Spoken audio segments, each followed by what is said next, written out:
Bendiciones para todos. Un saludo para nuestra casa de pan, Templo Belén, invitándoles a todos a que estén reuniéndose siempre juntos en aquellos municipios, aquellos lugares, ciudades, sitios donde Templo Belén hace presencia. Busque una iglesia, congréguese cara a cara con otros hermanos creyentes para compartir, para estimularse al amor y a las buenas obras. Así que le agradecemos al Señor, y si hay alguna necesidad, pues la más importante, tener a Jesucristo ya está suplida. Todo lo demás viene por añadidura. Pero oremos agradeciéndole a Dios por su bondad. Padre Santo, gracias. Gracias por tu gracia infinita, gracias por tu amor.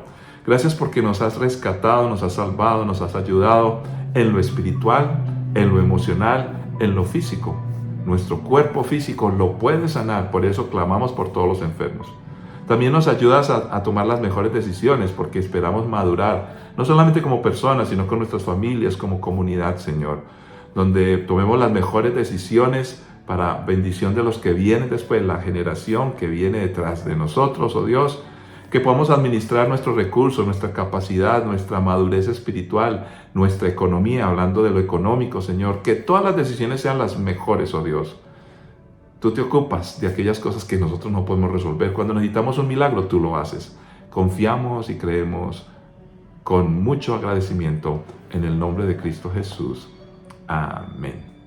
Bueno, queremos hacer una oración más. Oremos por todas las comunidades que están creciendo en el Señor, que se están congregando en muchos lugares del mundo, incluyendo Colombia. Estamos abriendo nuevas sedes en nuestro departamento de Antioquia, en el área metropolitana. Estamos consiguiendo sitios, lugares. Le pedimos al Señor que nos ayude para que siempre estemos organizados, para que Dios supla en lo poco que tenemos. No es fácil tener nuevos sitios, nuevos equipos de música, nuevas personas, sostener a cada iglesia y las personas que están trabajando, sirviendo al Señor, que el obrero es digno de su salario. Y eso pasa aquí, pasa en otras regiones del mundo, que las iglesias puedan crecer. Pero lo más importante es que entendamos que la provisión viene de Dios y que tenemos recursos múltiples, empezando por la capacidad que Dios nos da cuando cambiamos, maduramos y pensamos diferente. Es el recurso más valioso de las personas, lo que sabemos, los conocimientos, nuestro tiempo que disponemos y aún nuestras finanzas. Padre, gracias. Te pedimos por todos aquellos que están trabajando para compartir el Evangelio. No importa que sea aquí en nuestra región, acá, o que sea allá, hasta lo último de la tierra. Confiamos en tu provisión, Señor, para que cada iglesia que está empezando, Dios, que quiera conseguir sus equipos, la música, los instrumentos, cuando requieren de más personas, conseguir un local, en fin, todos los recursos que necesitan para los materiales con los cuales capacitamos a nuestros niños, cómo capacitamos a las personas para que puedan emprender, comunidades en algunos casos con necesidades económicas donde les enseñamos, oh Dios, requerimos de unas materias primas, en fin, tantas cosas que puede hacer una iglesia dependiendo del lugar, el sitio y cómo lo estamos haciendo. Gracias, oh Dios, porque lo más importante es invertir en las personas, el recurso más valioso por el cual clamamos y pedimos nuestras familias. Las demás cosas, Señor, todas están en tus manos, confiando y creyendo en Cristo Jesús. Amén. Muy bien, vamos a ir a la palabra del Señor, al libro de Génesis, capítulo 7, versículos 1 al 5. Cuando todo estuvo preparado, el Señor le dijo a Noé: entra en la barca con toda tu familia, porque puedo ver que entre todas las personas de la tierra, solo tú eres justo. Toma consigo 7 parejas, macho y hembra, de cada animal que yo he aprobado para comer y para el sacrificio, y toma una pareja de cada uno de los demás. Toma también 7 parejas de cada especie de ave. Tiene que haber un macho y una hembra en cada pareja para asegurar que sobrevivan todas las especies en la tierra después del diluvio. Dentro de 7 días haré que descienda la lluvia sobre la tierra y lloverá durante 40 días y 40 noches, hasta que yo haya borrado de la tierra todos los seres vivos que he creado. Así que Noé hizo todo tal como el Señor le había ordenado. Padre que estás en los cielos, esta es tu palabra y como siempre la necesitamos con suma urgencia. Ayúdanos a entender, porque en muchos espacios y momentos nos sentimos, como decimos vulgarmente, con el agua al cuello. Señor, ¿cómo pasar adelante? ¿Cómo salir adelante? Glorifícate en Cristo Jesús con esta palabra. Amén. Pues muy bien, esta historia es muy conocida y precisamente cuando celebramos eventos o tiempos como la Semana Santa, pensamos, ¿qué significa Jesús? ¿Es solo un personaje religioso o vamos más allá de todo ello? Interesante que podamos pensar en esa famosa arca o esa barca, en busca del arca.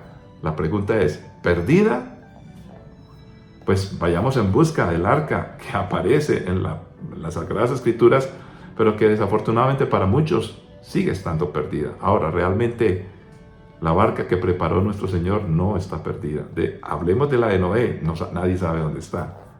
Pero hay una provisión grande para que nosotros podamos sobrepasar todos aquellos problemas, todas aquellas situaciones donde sentimos que la marea sube, que la inundación llega, que se encrespan las aguas y que nosotros pareciera que fuéramos a sucumbir ante la fuerza de las aguas.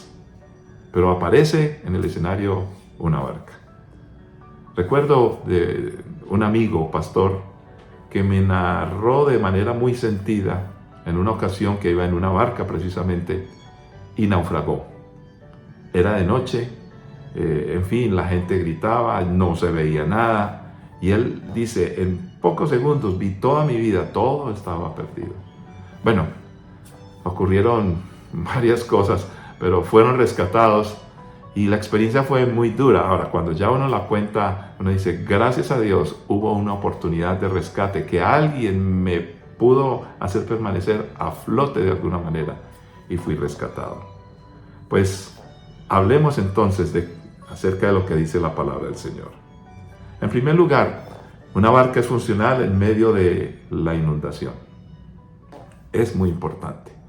Ahora, en medio de esa inundación que había sido ya prometida como un juicio, pues todos pensaríamos, me quiero rescatar, pero es muy importante notar que la Escritura nos enseña, como leímos, que Dios le dice a Noé, aquí está la barca para que sea rescatado, pero ojo, tu familia también.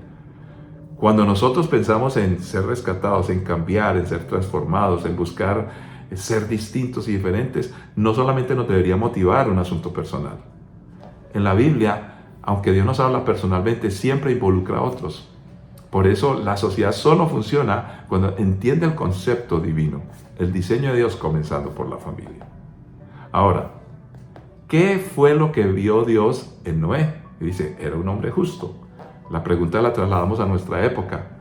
Estamos en medio de esa inundación y si aparece una barca y si se nos ofrece una barca, ¿qué está viendo Dios en nosotros? Algunos pensarían que Dios rescató a Noé porque era perfecto y no es así. No, más bien, vamos a entenderlo, le dio la oportunidad porque conocía una disposición en su corazón y que quería estar cercano de Dios. Ahora, todos somos justos o hechos justos es por medio de Jesucristo. Entonces, esa oportunidad de salvación se logró porque Dios se la ofreció a Noé, no fue por su capacidad. Y estamos hablando de un juicio. Pero en medio de este juicio, que era por supuesto que todo el mundo iba a morir por la inundación, pues aparece que Dios quiere rescatar, y quiere rescatar la vida, lo que se multiplica, lo que verdaderamente puede producir. Hay muchas cosas que no producen y que nos gastan todos los recursos y el tiempo. En medio de un juicio, todos van a morir por la inundación. Aparece la justicia de Dios porque han sido malos, pero aparece una barca que también hace que unos puedan ser salvados, en otras palabras, justificados. Pasados por agua, pero sin ahogarnos. Miremos ahora qué nos dice 1 Pedro 3:18 al 22, ya refiriéndose a que esta arca o la barca, y qué tiene que ver el diluvio. Bueno, leamos. Cristo sufrió por nuestros pecados una sola vez y para siempre. Él nunca pecó, en cambio murió por los pecadores para llevarlos a salvo con Dios. Sufrió la muerte física, pero volvió a la vida en el Espíritu. Por lo tanto, fue a predicarles a los espíritus encarcelados, esos que desobedecieron a Dios hace mucho tiempo, cuando Dios esperaba con paciencia mientras Noé construía el arca. Solo 8 personas se salvaron de morir ahogadas en ese terrible diluvio. El agua del diluvio simboliza el bautismo que ahora los salva a ustedes. No para quitarles la suciedad del cuerpo, sino porque responden a Dios con una conciencia limpia y es eficaz por la resurrección de Jesucristo. Ahora Cristo ha ido al cielo. Él está sentado en el lugar de honor, al lado de Dios y todos los ángeles. Las autoridades y los poderes aceptan su autoridad. ¿Qué aparece aquí? Empezamos a notar una relación entre Jesús, la barca, la justicia, el diluvio. Y habla del bautismo. Ahora, empecemos por una pregunta que todos nos hacemos de ese texto que ha generado tantas polémicas a través de la historia.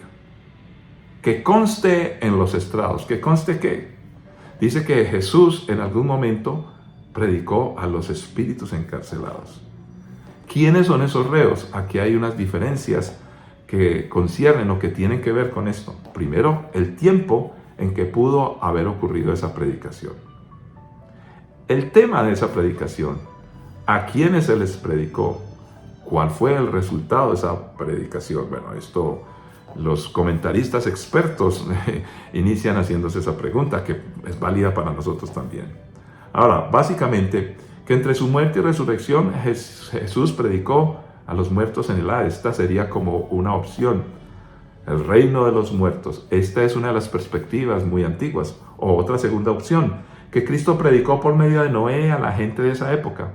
Y muchos reformadores, alguna línea cristiana que existe, piensan que fue así. Se refería a la predicación de de Noé. Ahora, que antes o más probablemente después de su resurrección, Jesús proclamó su triunfo sobre los ángeles caídos. Y es lo que piensa la mayoría. Bueno, ahorita yo nombraba a Moisés. Pues también Moisés habló y dio la ley. Y nos podríamos hacer las mismas preguntas. Porque la ley tiene que ver con el juicio. El diluvio tiene que ver con el juicio. El punto aquí más importante, aunque muchos tendrán distintos puntos de vista, es que hay una proclamación clara. Y esa proclamación, cuando dice predicación, se refiere a una afirmación de lo que está pasando y de quién es Jesucristo. Y de la obra que está haciendo Jesucristo para rescatar a las personas del juicio. No es ofreciendo una oportunidad nueva de salvación para ver si se arrepienten o no. Los ángeles caídos, los que pecaron y desobedecieron, todos necesitaban escuchar de una u otra manera que constara en el juicio. Esto es así. Ahora, nunca para tener otra oportunidad, como ya dijimos. El punto es, nosotros, según este pasaje que leímos, ¿quién es el que se va a montar en esta barca? Pues por supuesto que tanto en el Antiguo Testamento, en la historia del arca, como ahora, para saber que podemos ser salvos, es porque alguien lo dijo.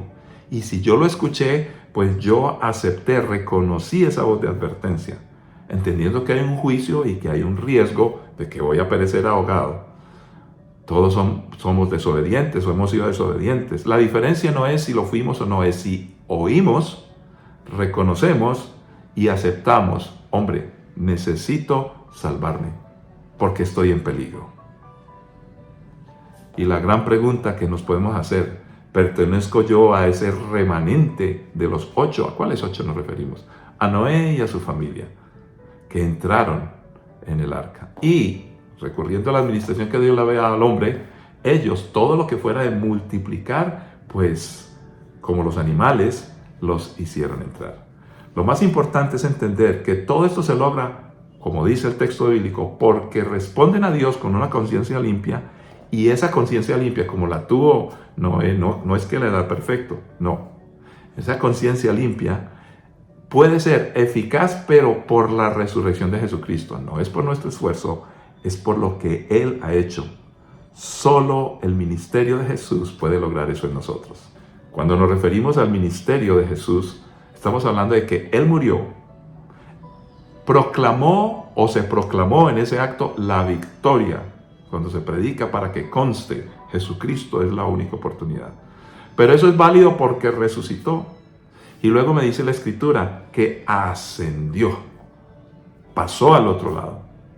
Jesús dijo muy claramente antes de ir a la cruz, Padre, yo quiero que estos que tú me has dado, los que estamos en la barca, a donde yo esté, allá contigo, yo quiero que ellos estén conmigo. Voy hacia ti. Ahora, para llegar al Padre tenemos que ser justos. El problema es que el diluvio era un juicio. El problema es que Jesucristo en la cruz también vivió un juicio, aunque Él, iniciando la semana, entró triunfalmente como rey, fue condenado como reo, era culpable tomando nuestro lugar. ¿Cómo salir avantes en ese juicio? ¿Cómo nosotros podemos decir ya estamos libres de todo esto? Pues debemos de caminar con Jesucristo en este proceso. Ese fue el ministerio de Jesucristo a favor de todos nosotros. El arca entonces es real, está disponible, no está perdida. Cuando las personas que escucharon el mensaje de parte de Noé acerca de esto tuvieron que tomar una decisión y decir, bueno, ¿le creemos o no le creemos? ¿Estamos en peligro o no estamos en peligro?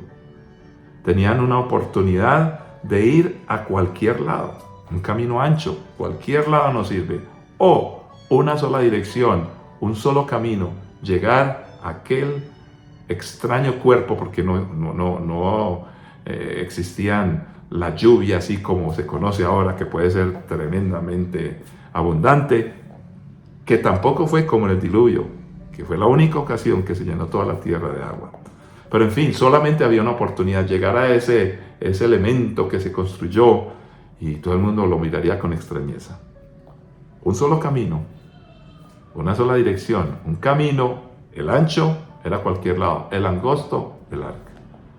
Y esa arca, dice la Biblia, que tenía solo una puerta, la puerta para entrar. Jesús es la puerta. Mire que aquí empezamos a encontrar cosas que nos hacen entender. Ahora, entramos para quedarnos y no debemos entrar solos. Debemos de pensar en la familia. Cree en el Señor Jesucristo y serás salvo tú y toda tu casa. Por eso nosotros cuando ayudamos a las personas con codependencia, drogadicción, pornografía, el juego, en fin, cualquier cosa de estas, siempre les decimos, necesitamos trabajar con ustedes y su familia. Porque la mayoría de problemas o la mayoría de soluciones, por no decir todos, siempre, según el diseño de Dios, se solucionan con un padre y eso ya nos hace familia. Pero tenemos una familia aquí en la tierra. Así que todo lo que aquí el Señor nos está mostrando es lo que Él puede hacer, lo que somos nosotros, la importancia de la familia y que además de la culpabilidad, así seamos culpables, podemos salir al otro lado. Pero necesitamos una forma, una barca, un arca. Miremos Nuevo Testamento. Mateo 24, 37 al 51. Cuando el Hijo del Hombre regrese será como en los días de Noé. En esos días antes del diluvio la gente disfrutaba de banquetes, fiestas, casamientos, hasta el momento en que Noé entró en su barco. La gente no se da cuenta de lo que iba a suceder hasta que llegó el diluvio y arrasó con todos. Así será cuando venga el Hijo del Hombre. Dos hombres estarán trabajando juntos en el campo, uno será llevado, el otro será dejado. Dos mujeres estarán moliendo harina en el molino, una será llevada, la otra será dejada. Así que ustedes también deben estar alerta, porque no saben qué día vendrá su Señor. Entiendan lo siguiente. Si el dueño de una casa supiera exactamente a qué hora viene un ladrón, se mantendría alerta y no dejaría que asaltara su casa. Ustedes también deben de estar preparados todo el tiempo, porque el Hijo del Hombre vendrá cuando menos lo esperen. Un sirviente fiel y sensato es aquel a quien el amo puede darle la responsabilidad de dirigir a los demás sirvientes y alimentarlos. Si el amo regresa y encuentra que el sirviente ha hecho un buen trabajo, habrá una recompensa. Les digo la verdad, el amo pondrá a ese sirviente a cargo de todo lo que posee. Pero ¿qué tal si el sirviente es malo y piensa, mi amo no regresará por un tiempo? Y comienza a golpear a los otros sirvientes, a parrandear y a emborracharse. El amo regresará inesperadamente y sin previo aviso. Cortará al sirviente en pedazos y le asignará un lugar con los hipócritas. En ese lugar habrá llanto y rechinar de dientes. Muy bien, para ir redondeando esto de un arca que no debe estar perdida para nosotros. Podríamos hablar de lo que le pasó a Noé, lo que nos pasa a nosotros. Cuando tenemos que tomar decisiones, si subir o no, necesitamos un arca para pasar al otro lado. Es el arca de Jesucristo. Necesitamos tomar decisiones. Pero va a haber una oposición. La mayoría de la gente no cree. Dicen, eso es una locura. No es verdad. Nosotros mismos tenemos que decidir, ¿me estoy ahogando o no me estoy ahogando? ¿Necesito subirme? ¿Voy a hacerlo con mi familia? ¿Voy a hacerlo por fe, creyéndole a Dios que no solamente me quiere rescatar a mí, sino a los míos? Ahora, ¿qué más debo hacer? recordar la proclamación de advertencia y que hay una oportunidad de salvación. Yo debo tomar esa decisión porque ese fue el ministerio de Noé y aparece el ministerio en la Biblia de salvación. Yo lo recibo, pero a la vez lo debo proclamar para que otros que están a mi lado, el prójimo, mi familia, también escuchen esa proclamación de victoria. Ahora, viene otro punto importante, que aquí el Antiguo Testamento nos está hablando del juicio, del agua, del diluvio, pero en el Nuevo Testamento, cuando nos está explicando, dice que esa agua precisamente representa el bautismo. Porque en el bautismo estamos sumergidos, en otras palabras, vamos a la muerte, estamos bajo juicio. Pero Jesucristo al resucitar, pues nos hace levantar de la misma muerte y nos hace pasar al otro lado. Entonces, aquí exactamente, y según literalmente pudimos leer, el bautismo no es el que nos salva Jesucristo, pero nosotros debemos de creer que hay que pasar ese juicio, ese diluvio. Yo lo debo pasar sobre la base de un arca que fue creada para que no me ahogue, sobre la base de una persona que fue enviada, que es Jesucristo. Sí, vamos a estar bajo juicio, pero en el momento en que pudiéramos perecer, Jesucristo toma tu lugar y mi lugar. Y entonces, al hacer eso, pasamos por el juicio, fuimos juzgados, pero Jesucristo nos justificó y podemos llegar al otro lado. El asunto es que el bautismo a veces se exagera diciendo que es el que nos salva y que tú te tienes que bautizar para ser salvo. No, el bautismo no salva. El diluvio no salvaba. Salvaba la barca, salvaba lo que Dios ofreció para que puedan ser salvos Noé y su familia, tú y toda tu casa. El diluvio es el juicio. Existe el juicio. Tenemos que pasar por un juicio porque somos culpables. Pero podemos pasar al otro lado. Ese ofrecimiento hace que yo deba tomar una decisión. Otros minimizan el bautismo. No, lo importante es tener un buen corazón. No, es que el bautismo a mí me está indicando que yo estoy asumiendo un compromiso ante Dios y ante los demás para que vean que yo tomo decisiones.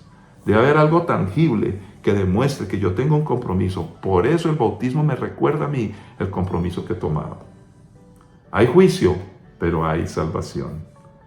El diluvio continúa en cada caso y cada situación real de la vida que nos sucede. Hay tormentas, hay angustia. Ya espiritualmente somos salvos por Jesucristo. Pero cada día, en cualquier situación que aparezca una inundación, Jesucristo también está allí como la provisión que nos ha salvado y que ya estamos asegurados en Cristo, pero que tenemos que aprender a solucionar todo tipo de problemas acá. La barca sigue estando disponible, no está perdida. Nos queremos montar en ella y con nuestra familia. Y concluyamos con dos textos. Génesis 7:23. Dios borró de la tierra todo ser vivo, las personas, los animales, los pequeños y grandes que corren por el suelo y las aves del cielo, todos fueron destruidos. Las únicas personas que sobrevivieron fueron Noé y los que estaban con él en la barca. Y precisamente los animales que fueron puestos allí, porque Dios lo que quiere no es que todos perezcan, sino que ofrece la oportunidad para que seamos salvos. Y las aguas del diluvio cubrieron la tierra durante 150 días. Y fíjese, salvación total. Génesis 9, 7 al 11. Ahora, sean fructíferos y multiplíquense y vuelvan a poblar la tierra. Entonces Dios dijo a Noé y a sus hijos: ahora mismo yo confirmo mi pacto con ustedes y con sus descendientes y con todos los animales que estuvieron en la barca con ustedes, las aves, los animales domésticos, los animales salvajes, con toda criatura viviente sobre la tierra. Sí, yo confirmo mi pacto con ustedes. Nunca más las aguas de un diluvio matarán a todas las criaturas vivientes. Nunca más un diluvio destruirá la tierra. Fructíferos, nos multiplicamos, seguimos adelante con lo que Dios desea y quiere. Siempre bendición, porque ha hecho un pacto. El punto es, nos subimos a la barca que el Señor nos hizo y nos ofreció. Ha sido allá Jesucristo el que nos lleva adelante. Padre, gracias por tu amor y tu bendición y esta oportunidad. Salimos adelante en el nombre de Cristo Jesús, en medio de cada situación de mis hermanos y hermanas, Señor, que sientan que la vida se está inundando. Oh Dios, que puedan mirar si hay una oportunidad para pasar por encima de lo difícil, Hay una barca ofrecida, Señor.